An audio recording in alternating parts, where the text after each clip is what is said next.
My name is Nina, and I never thought I'd be telling this story. I grew up in a world of privilege, the only child of Robert and Elizabeth Collins. My father was a self-made man, having built his business empire from the ground up. He was stern but loving, always pushing me to be my best. My mother, on the other hand, was the epitome of grace and sophistication, moving through high society circles with ease. Our family lived in a sprawling mansion on the outskirts of the city. I had everything a girl could want: the best education, designer clothes, exotic vacations.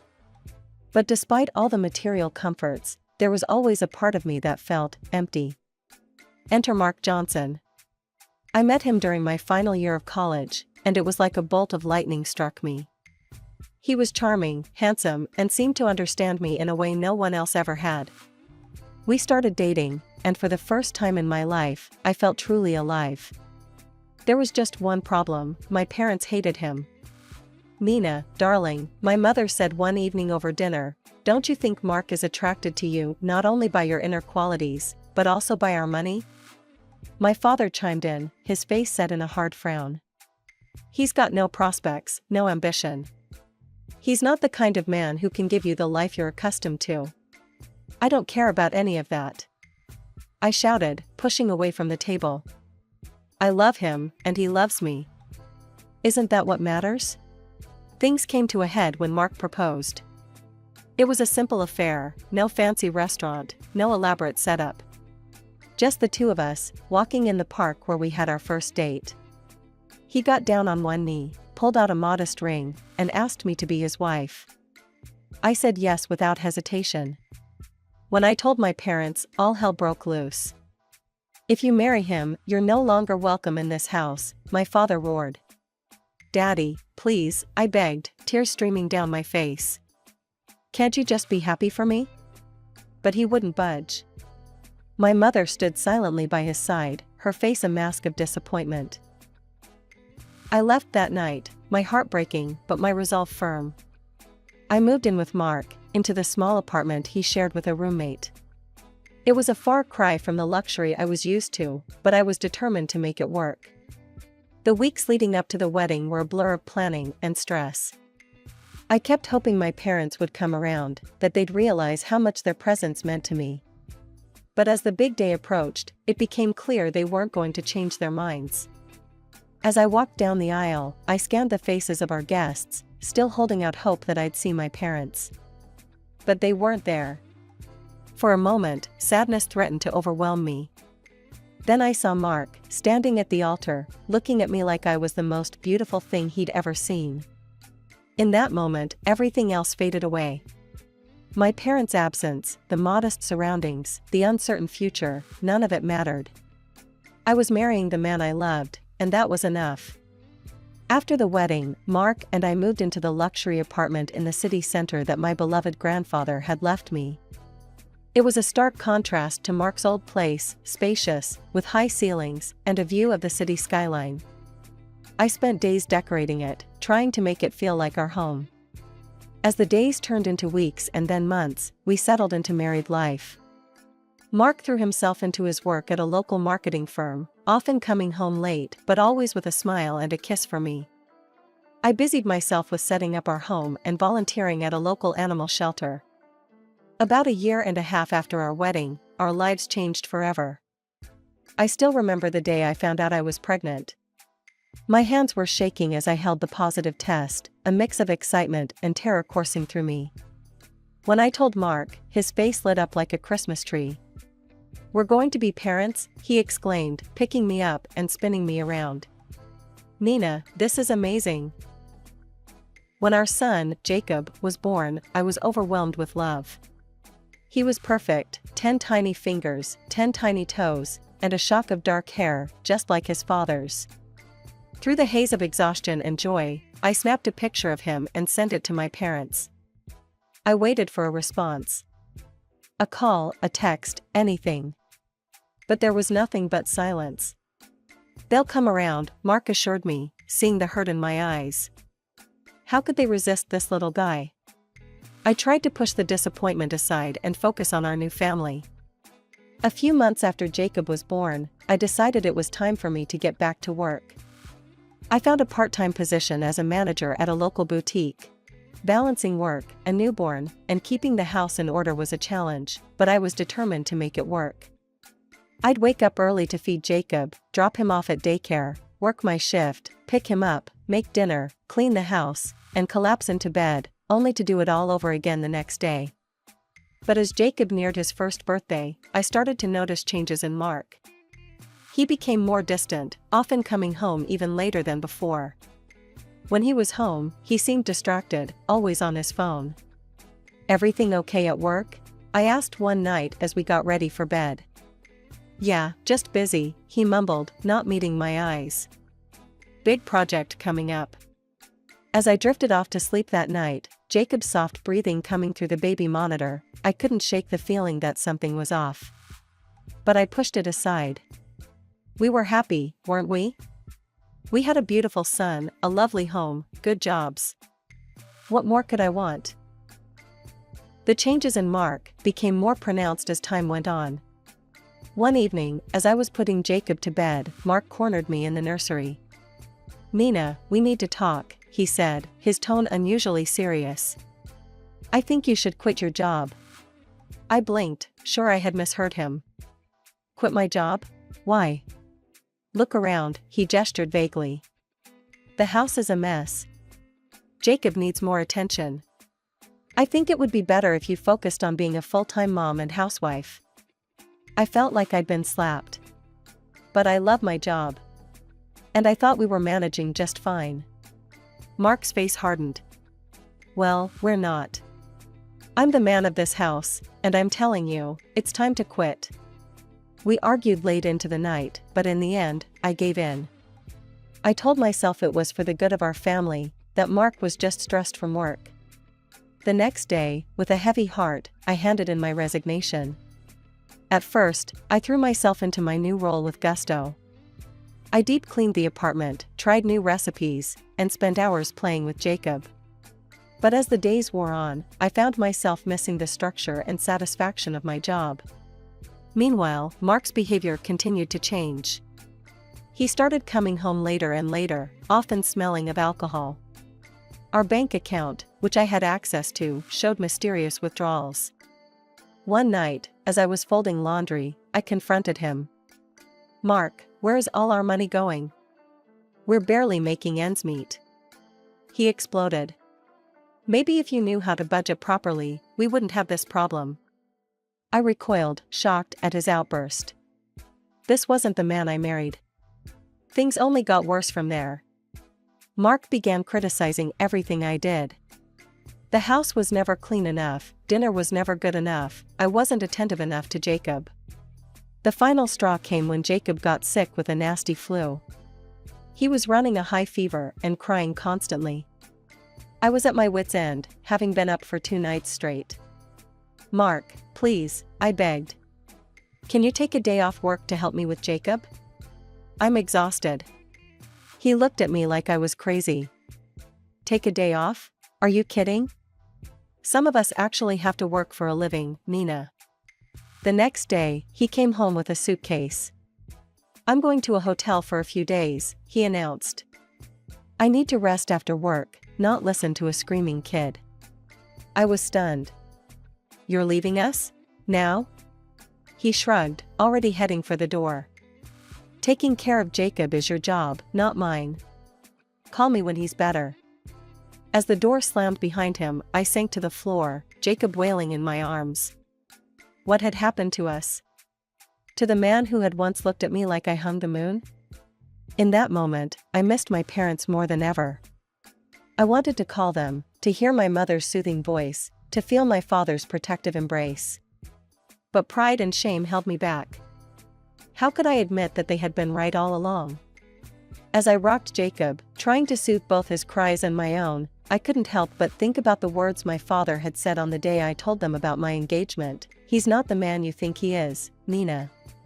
The days following Mark's departure to the hotel were a blur of sleepless nights and exhausting days. Jacob's fever finally broke, and as his health improved, I found myself with more time to think, perhaps too much time. I couldn't shake the feeling that something was terribly wrong in my marriage. The man who had returned from the hotel was not the Mark I had fallen in love with. He was distant, irritable, and seemed to resent both Jacob and me. One evening, about a week after he'd returned, Mark came home earlier than usual. His face was serious, and he was clutching some papers. "Mina, we need to talk about insurance," he said, sitting down at the kitchen table. "I've taken out a life insurance policy on myself for $1 million. I think you should do the same." The amount made my head spin. $1 million? Mark, that seems excessive. And why do I need such a large policy? I don't even work outside the home anymore. His eyes hardened. "It's for Jacob's future. In case anything happens to either of us. Don't you want to make sure he's taken care of?" Put that way, I couldn't argue. Still, something about the whole situation felt off. "I suppose you're right," I said slowly. "If you think it's best." He nodded, seemingly satisfied. "I'll set up the appointment with the insurance agent." Over the next few days, I noticed Mark's behavior becoming even stranger. He was constantly on his phone, texting at all hours. Whenever it rang, he'd leave the room to answer, often locking himself in our home office. One morning, after Mark left for work, I made a decision. I couldn't live with this uncertainty anymore. I needed answers. With shaking hands, I picked up my phone and dialed a number I'd found online. "Hawkeye Private Investigations, how can I help you?" a gruff voice answered. I took a deep breath. I need someone to follow my husband. I think he might be." I couldn't bring myself to say the words, but the investigators seemed to understand. "I see, ma'am. Why don't you come into our office and we can discuss the details?" That afternoon, while Jacob was napping, I met with the investigator, a no-nonsense woman named Linda. I told her everything, the late nights, the secretive phone calls, the drastic personality change. Linda listened intently, taking notes. "We'll get to the bottom of this, Mrs. Johnson. I'll have my best guy on it." As I left her office, I felt a mix of relief and dread. Part of me hoped this was all a misunderstanding, that there was a reasonable explanation for Mark's behavior. But a larger part knew that whatever the investigator uncovered was likely to change my life forever. 3 weeks after hiring the private investigator, I received the call I had been both dreading and anticipating. "Mrs. Johnson, we have the report ready," Linda's voice came through the phone. "You might want to sit down for this." With trembling hands, I sank into a chair, my heart pounding. "I'm ready. Tell me everything." As Linda spoke, I felt my world crumbling around me. Mark, my husband, the father of my child, had been unfaithful. He had a mistress. The evidence was irrefutable: photographs, text messages, hotel receipts. It was all there in black and white. I waited until Mark left for work the next morning before springing into action. With shaking hands, I packed a bag for myself and Jacob, throwing in only the essentials. Clothes, diapers, a few of Jacob's favorite toys. I couldn't bear to look at the photos on the walls, the happy memories that now felt like lies. "We're going to see Grandma and Grandpa," I cooed to Jacob as I put him in the stroller. He giggled, oblivious to the turmoil around him. I decided to take the metro to my parents' house. It would be faster than driving through rush hour traffic. As I approached the station, my mind was racing, planning our next steps. That's when it happened. I was crossing the street, pushing Jacob in his stroller, when suddenly there was a screech of tires. I turned my head and saw a car hurtling towards us. In a split second, I pushed the stroller out of the way. Then, pain. Blinding, all-consuming pain. And then, darkness. I don't know how long I was unconscious. When I finally opened my eyes, I was in a hospital room. The steady beep of machines filled the air. And there, sitting by my bed, looking haggard and worried, was Mark. "Jacob," I croaked, my throat dry. "Where's Jacob?" Mark leaned forward, taking my hand. "He's fine, Nina. He's with Lisa, your best friend. Not a scratch on him. Relief flooded through me, quickly followed by a wave of pain. I looked down at my legs, both encased in casts. You have multiple fractures in both legs, Mark explained gently. The doctors say it'll take about a year for you to fully recover. You'll need to use a wheelchair for a while. I closed my eyes, trying to process this information. A year. A wheelchair. And then, like a bolt of lightning, I remembered why I had been at that metro station in the first place. I know about her, I blurted out, my eyes snapping open to gauge Mark's reaction. Your mistress. I know everything. Mark's face paled. For a moment, he looked like he might deny it. Then his shoulders slumped. Nina, it wasn't serious. It was a stupid mistake, he stammered. When I got the call about your accident, I realized how close I came to losing you. I can't lose you, Nina. Please, can we start over? Give me another chance. I'll do better, I promise. I looked at him, this man I had loved for so long. He seemed so sincere, so remorseful. And I was so tired, so overwhelmed by everything that had happened. Okay, I heard myself say. We can try. The day I was discharged from the hospital was surreal. Mark arrived with a bouquet of my favorite flowers, pink peonies. His smile seemed genuine, his eyes filled with concern and love. As he wheeled me out of the hospital, I felt a glimmer of hope. Maybe we could make this work after all. The first 2 weeks at home were, surprisingly nice. Mark was attentive, caring, almost doting. He helped me with everything, from getting dressed to bathing. He'd carry me to the bathroom in his arms, careful not to jostle my injured legs. It reminded me of our early days together, when every touch felt electric. One evening, as we sat on the couch watching a movie, Mark turned to me with a glint in his eye. Nina, I've been thinking, he said, taking my hand. We should get away for a weekend. Just the two of us. To celebrate your recovery and, well, us. My heart skipped a beat. Really? Where? I found this cozy little house in the mountains, overlooking a beautiful canyon. What do you say? I couldn't help but smile. That sounds wonderful. But what about Jacob? And I'm in a wheelchair. I'm sure Lisa wouldn't mind watching him for a couple of days. About the wheelchair. If anything, I'll carry you in my arms. Come on, it'll be good for us. I agreed, feeling a mixture of excitement and nervousness. This could be exactly what we needed to reconnect. The drive to the mountains was peaceful. As we wound our way up the narrow road, I felt the tension of the past months slowly melting away. The house, when we arrived, was everything Mark had promised, cozy, secluded, with breathtaking views of the canyon.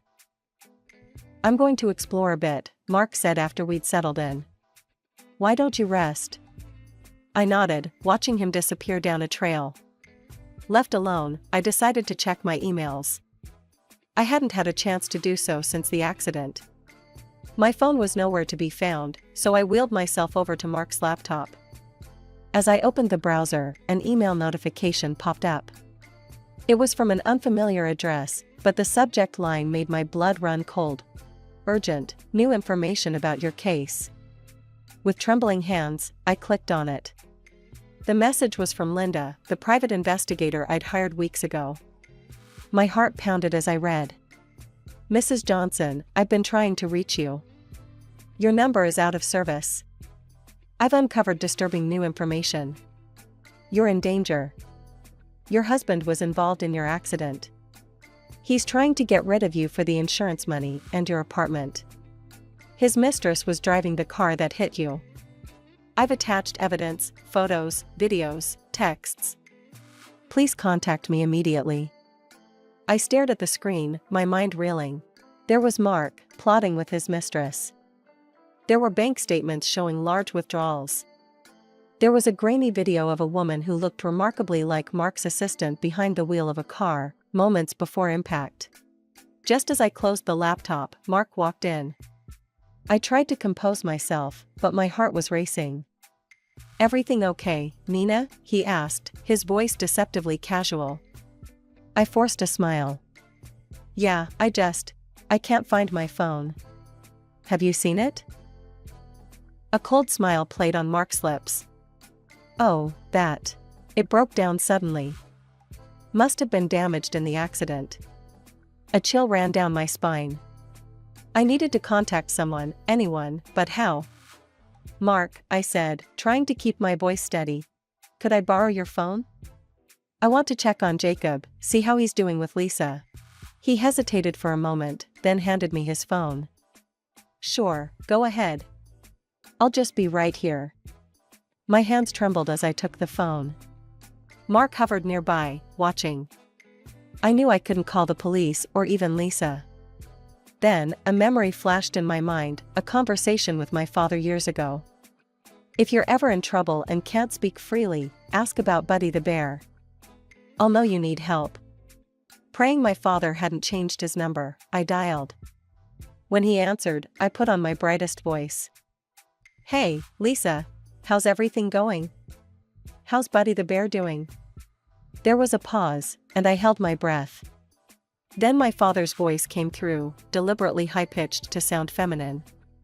"Oh, same old, same old. How are you?" Relief washed over me. He understood. "Oh, it's lovely up here," I gushed, aware of Mark's eyes on me. "We're at this beautiful cabin, 1247 Pine Ridge Road. The view of Evergreen Canyon is just stunning." "I see," my father said carefully. "When do you think you'll be back?"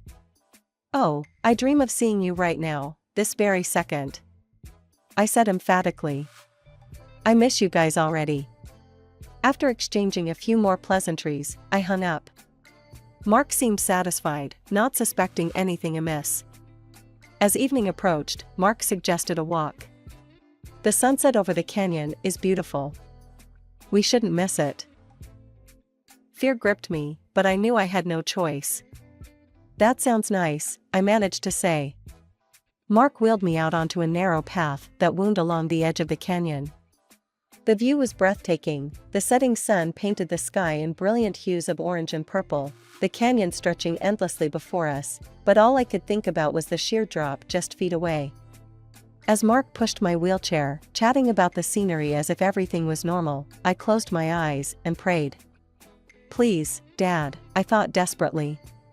"Please find me in time." The path curved one last time, and suddenly we were at the edge of the cliff. Mark turned my chair around, and our eyes met. The loving facade he'd maintained crumbled away, revealing a stranger with eyes full of anger and hatred. "Nina," he said, his voice cold and detached, "I'm really sorry it had to come to this. The car accident was supposed to take care of everything, but you just had to survive, didn't you?" My blood ran cold as the full truth of my situation hit me. "Mark, please," I whispered, "don't do this." He laughed mirthlessly. "Do you have any idea how perfect this is? A tragic accident at a scenic overlook. Your wheelchair rolls off the edge when the brakes fail. I'll be the grieving widower, inherit your apartment, and cash in that $1 million insurance policy. It's foolproof." As he spoke, he inched my wheelchair closer to the edge. I closed my eyes, silently praying for a miracle. Suddenly, I heard shouts and running footsteps. My eyes flew open to see my father sprinting down the path, followed closely by several police officers. "Nina," my father yelled, reaching us just as Mark was about to push me over. He grabbed the handles of my wheelchair, yanking me back from the brink. Everything happened in a blur after that. The police tackled Mark to the ground, reading him his rights as they handcuffed him. I sat there, shaking, as the reality of what had almost happened washed over me. My father knelt beside my wheelchair, pulling me into a tight embrace. I broke down, sobbing into his shoulder. "I'm so sorry, Dad," I choked out between sobs. "You were right about him. I should have listened to you." He stroked my hair gently, his own voice thick with emotion. "No, sweetheart. I'm the one who should be sorry. We let our pride keep us apart." Can you forgive us for not being there for you and Jacob? I nodded, unable to speak through my tears. We stayed like that for a long moment, years of hurt and misunderstanding melting away. In the weeks that followed, everything changed.